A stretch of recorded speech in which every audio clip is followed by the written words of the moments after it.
Question number 326। देखो पानी के रिले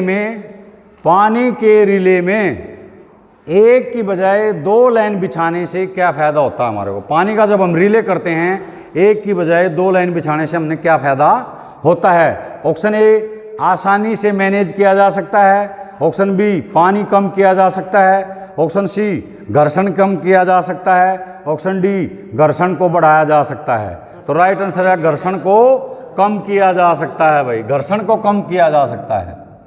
जो एक ही लाइन से हम पानी ले जाते हैं तो उसमें घर्षण ज़्यादा होता है। दो लाइन करने से पूछ रहा क्या फ़ायदा होता है। आसानी से मैनेज तो नहीं किया जा सकता, अपने आप ही कट जाता है। क्वेश्चन को हमने सही से पढ़ना है। आसानी से मैनेज नहीं होता है। पानी जितना आ रहा है उतना ही आएगा। पानी कम किया जा सकता, ऑप्शन लिख रहा है वो। घर्षण को बढ़ाया जा सकता है ना, एक ही ओर से जब ले जाएंगे तो घर्षण तभी बढ़ता है, और घर्षण को कम किया जा सकता है। राइट आंसर घर्षण को कम किया जा सकता है। अगले क्वेश्चन में आ जाओ।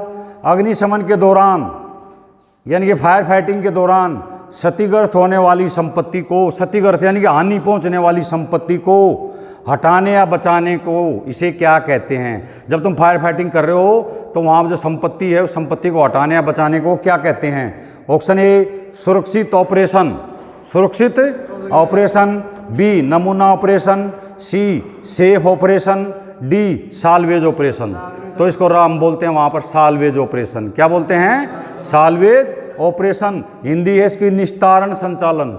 निस्तारण संचालन, ऑपरेशन की हिंदी होती है संचालन। ठीक है, वहाँ पर लिखा पाएगा तुमने निस्तारण संचालन। अगले क्वेश्चन में आ जाओ, जिसके लिए देखो ध्यान से, इसमें उसी में देख रखा है क्वेश्चन, देखो कैसे लिख रखा है उसने। जिसके लिए कान के पलक का इस्तेमाल किया जाता है क्या कहलाता है। ऑप्शन ए आँख, ऑप्शन बी कान, ऑप्शन सी नाक, ऑप्शन डी शरीर की रक्षा। तो राइट आंसर है कान कहलाता है भाई। और क्या कहलाएगा वो, ये पूछ रहा है जिसके लिए कान के पलक का इस्तेमाल किया जाता है वो क्या कहलाता है। कान कहलाता है। अगले क्वेश्चन में आ जाओ। कौन सा पीपी है जो कान की सुरक्षा के लिए इस्तेमाल किया जाता है। ऑप्शन ए चश्मे, ऑप्शन बी कान के प्लग, यहाँ ईयर मूव लिखा पा जाए तो ईयर मूव में निशान मार देना है। कान के प्लग लिख रखे है उसने। सी हेलमेट, डी सेफ्टी शूज। तो राइट आंसर है कान के प्लग। अगले क्वेश्चन में आ जाओ। स्थानीय लोगों के लिए वैकल्पिक उपयोग के लिए एक अवसर प्रदान करता है। स्थानीय लोगों के अवसर प्रदान करता है क्या। अग्निशमन अभ्यास, B control room, C fire alarm, D अग्निरक्षक। तो राइट आंसर है इसका अग्निशमन अभ्यास जो है स्थानीय लोगों के लिए एक अवसर प्रदान करता है।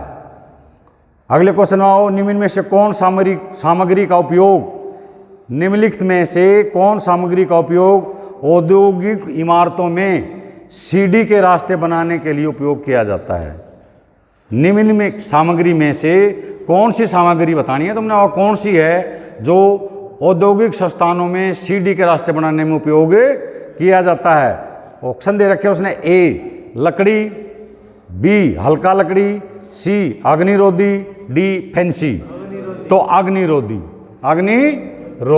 जिनने में से जाते हो ना तुम, उस पर जो लकड़ी लगती है या गैरिल जो लगती है जिसको पकड़ के जाते हैं, वहाँ पर लकड़ी का जो है उपयोग किया जाता है। कौन सी लकड़ी का किया जाता है जो लकड़ी का बनाते हैं? अग्निरोधी लकड़ी का। ठीक है, अगले क्वेश्चन में आ जाओ।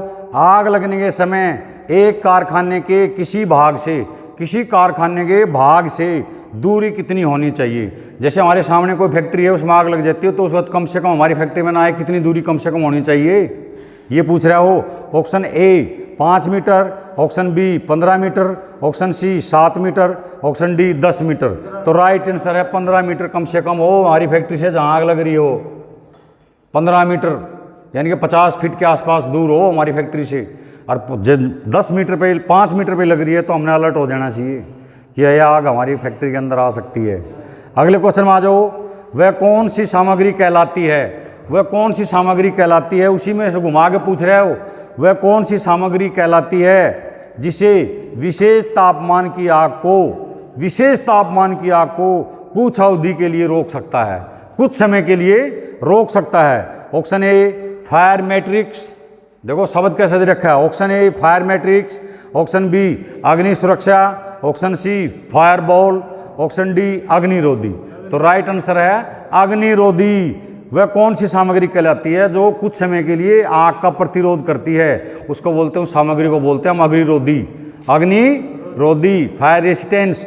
और ये जो फायर बॉल इसने लग रखा है, बॉल होती है हमारे पास फायर बॉल, जहाँ आग लगती है उनका टेम्परेचर फिक्स रहता है, कितने टेम्परेचर पे ये फट जाएगी। आग तो लगी टेम्परेचर ऑटोमेटिक है 70-75 डिग्री सेंटीग्रेड पे फिट रहता है। उस बॉल को हम आग में फेंक देते हैं और वह वहाँ पर ऑक्सीजन कम करती है, ऑक्सीजन को कट ऑफ कर देती है। ठीक है, वो होती है फायर बॉल। एक्सटिंग्विशर की तरह काम करने लग गए हैं वो फायर बॉल। उठाओ फेंक दो, उठाओ फेंक दो, उसको बोलते हैं फायर बॉल। बॉल तनाव से बचने के लिए, यानी कि श्रमिक जो हमारे कर्मचारी हैं वहाँ पर जो हमारी लेबर काम कर रही है, उनकी आंखों में तनाव ना हो। तनाव से बचने के लिए निम्न में से किस रंग की दीवारों और छतों को पुताई करने के लिए कहा जाना चाहिए? किस रंग की पुताई वहाँ पर करने के लिए कहा जाना चाहिए? एज ए फायर अफसर या सेफ्टी अफसर या सेफ्टी सुपरवाइजर हो वहाँ जो हमारे मजदूर काम करते हैं, तो वहाँ पर दीवारों पर छतों पे किस टाइप की पुताई होनी चाहिए, किस टाइप के रंग होना चाहिए? ऑप्शन ए उज्ज्वल, ऑप्शन ए उज्ज्वल, ऑप्शन बी मध्यम, ऑप्शन सी हल्का, ऑप्शन डी गहरा। तो राइट आंसर है हल्का। हल्का रंग होना चाहिए भाई, वहाँ पर चमकदार ना हो। उसने ऊपर देख लो क्या लिख रखा है, आंखों के तनाव से, आंखों का तनाव ना हो उनको, तो हल्का रंग होना चाहिए दीवारों पर छतों पे। अगले क्वेश्चन में आ जाओ। खतरनाक रसायनों को कितने समूह में बांटा गया है? क्लासिफिकेशन किया गया है। डेंजर्स खतरनाक रसायनों को, केमिकल को कितने समूह में बांटा गया है? ऑप्शन ए 7 समूह में, ऑप्शन बी 9 समूह में, ऑप्शन सी 8 समूह में, ऑप्शन डी 6 समूह में। राइट आंसर है 9 समूह में। राइट आंसर है क्या? 9। अगले क्वेश्चन में आ जाओ। निम्न में से किस स्थान पर, निम्न में से किस स्थान पर लाइटिंग अरेस्टर प्रदान किए जाते हैं? लाइटिंग अरेस्टर, लाइटिंग अरेस्टर, ठीक है, जो स्पार्क ने दे। अरेस्टर का मतलब होता है यहाँ पर जो मतलब उसको कोई गैस लीकेज है उसको पकड़े ना, वो उसको कैच ना करे, स्पार्क ना दे, वो कोई भी, उसको बोलते हैं लाइटिंग अरेस्टर। ऑप्शन ए में दे रखा है कार्यालय में प्रदान किए जाने चाहिए light arrester, B hydrocarbon plant में, सी फूड प्लांट में, डी घर या होम पे। तो राइट आंसर है हाइड्रोकार्बन प्लांट में जो है हमारे को क्या करना चाहिए? लाइटिंग अरेस्टर प्रदान किए जाते हैं हाइड्रोकार्बन प्लांट में भाई। समझ में आया? अगले क्वेश्चन में आ जाओ। ज्वलनशील वाष्प को, ज्वलनशील वाष्प यानी कि फ्यूम को एक सीमित स्थान से, यानी कि कॉन्फाइंड स्पेस से, सीमित स्थान का इंग्लिश क्या होता है? कॉन्फाइंड स्पेस, कैसे हटाया जा सकता है? ज्वलनशील फ्यूम को यानी कि वाष्प को एक सीमित स्थान से कैसे हटाया जा सकता है? वहाँ पर फ्यूम है, कॉन्फाइंड स्पेस है और तुमने वहाँ पर काम करना, तो उसको कैसे हटाया जा सकता है? ऑप्शन ए एग्जॉस्ट फैन के द्वारा, ऑप्शन बी पानी से सफाई करके, ऑप्शन सी वैक्यूम पंप का उपयोग करके, ऑप्शन डी शुद्ध करके। तो राइट आंसर क्या है भाई?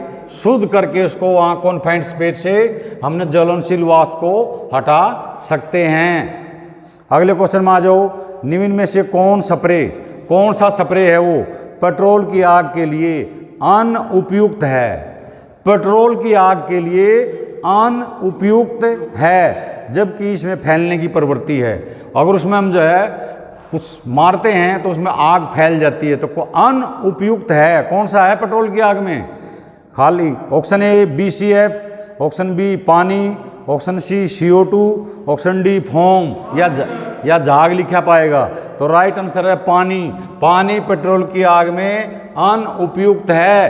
पानी मारेंगे तो आग फैल सकती है, उसने लिख रखा है फैलने की प्रवृत्ति है। यहाँ पर पेट्रोल है, यहाँ तुम पानी मार रहे हो तो ये बाहर तक चली जाएगी, उधर चली जाएगी, उस आग के गोले बन के अपने आप ही बाहर निकल जाते हैं जब पानी मारते हैं उसको।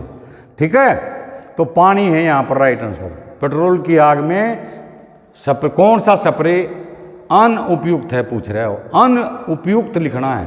ठीक है, अगले क्वेश्चन में आ जाओ। सेंट्रीफ्यूगल पंप का नुकसान क्या है? सेंट्रीफ्यूगल पंप का नुकसान क्या है? ऑप्शन ए, ध्यान से देखो, यह डिजाइन में छोटा है, यानी कि डिजाइन में छोटा है। ऑप्शन बी, इसमें एक कंपेलर होता है बस। ऑप्शन सी, प्राइमिंग सिस्टम की अलग से व्यवस्था करनी होती है। ऑप्शन डी, उपरोक्त कोई नहीं। तो राइट आंसर है, प्राइमिंग सिस्टम की अलग से व्यवस्था करनी पड़ती है। इस पंप में अपना प्राइमिंग करने की शक्ति नहीं होती है। प्राइमिंग का मतलब यहाँ पर होता है, जब हम डी वाटरिंग करते हैं, उसको डी वाटरिंग बोलते हैं। जैसे हम पानी को खींचते हैं कोई भी वाटर ऑफ सोर्स से पानी को खींचते हैं, तो उसको बोलते हैं हम प्राइमिंग सिस्टम। तो ये सेंट्रीफ्यूगल पंप हमारा प्राइमिंग नहीं कर सकता है, तो इसमें प्राइमिंग की अलग से व्यवस्था करनी पड़ती है। इसलिए पूछ रहा हो सेंट्रीफ्यूगल पंप का नुकसान क्या है? ये नुकसान है भाई, इसमें प्राइमिंग सिस्टम नहीं होता है। इसमें प्राइमिंग सिस्टम हमने एक अलग से बिठाना पड़ता है, तब ये पानी उठाता है। ये पंप पानी नहीं उठा सकता है। अगले क्वेश्चन में आ जाओ। जहाँ पानी की ज़्यादा ज़रूरत होती है, चाहे वो रूरल एरिया हो, चाहे शहर का एरिया हो, गांव देहात का एरिया हो या शहर का एरिया हो, जहां पानी की ज़्यादा ज़रूरत होती है, वहां किस टाइप के पानी के टेंडर का उपयोग किया जाता है? कौन सा टेंडर का उपयोग करते हैं हम वहाँ? Option A, type A. Option B, type B. Option C, type C. Option D, type D. तो राइट आंसर है टाइप बी। तो जहाँ पानी की ज़्यादा ज़रूरत होती है, हम वहाँ पर ऑप्शन क्या करते हैं? टाइप बी वाटर टेंडर का इस्तेमाल करते हैं। कौन से का करते हैं भाई? जहाँ पानी की ज़्यादा ज़रूरत होती है, जहाँ पानी की ज़्यादा ज़रूरत होती है, वहाँ कौन से टेंडर का इस्तेमाल किया जाता है? Type B.